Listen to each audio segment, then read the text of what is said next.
لیکن میرے عزیزوں زیادہ سے زیادہ کیا ہوگا؟ موت تو سب کی لکھی ہوئی ہے، میری بھی ہے، آپ کی بھی ہے، کسی دن بستر پر پاؤں رگڑ کر مر جائیں گے، لیکن ہم یہ سوچتے ہیں جب مرنا مقدر ہے ہی، یوں بھی تو کسی دن دنیا سے جانا ہے، نبی پاک کا نام بلند کر کے جائیں گے، نسلیں اس بات کے لیے سینہ چوڑا کر کے کہیں گی نہیں، سارے اگر کتے بھونک رہے تھے، میرا باپ میرا دادا نبی کی شان میں عظمت رسالت کے دفاع کے لیے تنہا کھڑا تھا، یا علماء میں سے کوئی کھڑا تھا، ان کے فخر کے لیے اتنی بات کافی ہے، اور ان کے ایمان کی حفاظت کے لیے اتنی بات کافی ہے۔ سبحان اللہ، سبحان اللہ۔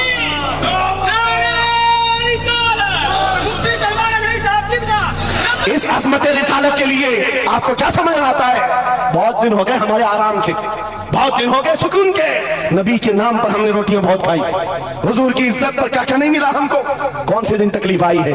کون سے دن تکلیف آئی ہے، یہ اہل بیت کو دیکھ رہے ہو، آپ کو پتا ہے وہ باب الحوائج امام موسیٰ کاظم، اہل بیت کے اس بڑے امام کی بات کر رہا ہوں جو امام جعفر صادق کے بیٹے ہیں، لیکن 7 سال تک وقت کے ظالم طاغوتی طاقتوں نے جیل میں رکھا، زہر دے کر کے ختم کیا ہے۔ آپ کو پتا ہے امام محمد بن حسن عسکری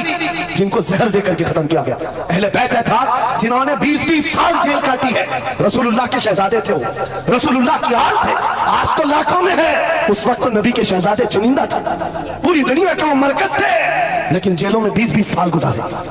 کسی کو 10 سال، کسی کو 12 سال، کسی کو 20 سال۔ آپ کو پتا ہے امام موسیٰ کاظم کو زنجیروں سے بھی مارا گیا تھا، زنجیروں سے۔ آپ اپنے باپ کو مار کھاتا ہوا دیکھ کر کے نہیں برداشت کر پاتے، ہمارے وہ عظیم اماموں کی بات کر رہا ہوں جنہوں نے میرے نبی کی شریعت کی دفاع کے لیے جیلوں کی زندگی، حتیٰ کہ روایت یہ بتاتی ہے مولا امام موسیٰ کاظم کا جنازہ بھی جیل سے نکلا۔ میرے عزیزوں یہ سب کیا باتیں صرف بیان کرنے کے لیے رہ گئی؟ علماء ذویل احترام اس منصب کو ہاتھ سمجھیں، آج زیادہ سے زیادہ یہی ہوگا۔ اسی کچھوچھا مقدسہ کے ایک بزرگ تھے جو میرے بہت بڑے آئیڈیل ہیں، سید مظفر حسین کچھوچھے، آزادی کے موقع پر بڑی مصیبتیں اٹھائی اور ان کو پکڑ کر کے ایک شہزادہ ہے کچھوچھا مقدسہ کا آستانہ اور جیل میں ڈال دیا گیا تھا۔ آپ کو پتا ہے کچھوچھا کے اس شہزادے نے ایک جواب دیا تھا جو میرا فیورٹ شعر ہے، پسندیدہ شعر ہے۔ آپ نے کہا تھا مظفر کو مقید نہ سمجھے سیاد، میری اسیری بھی سنت آبائی ہے، میری اسیری بھی سنت آبائی ہے، مظفر کو مقید مت سمجھے سیاد۔ آپ کو پتا ہے یہ تاریخ ہے ہماری، لیکن سب کی سب تاریخ اس لیے دہرا رہا ہوں کہ ہماری عزت اسی میں موجود ہے۔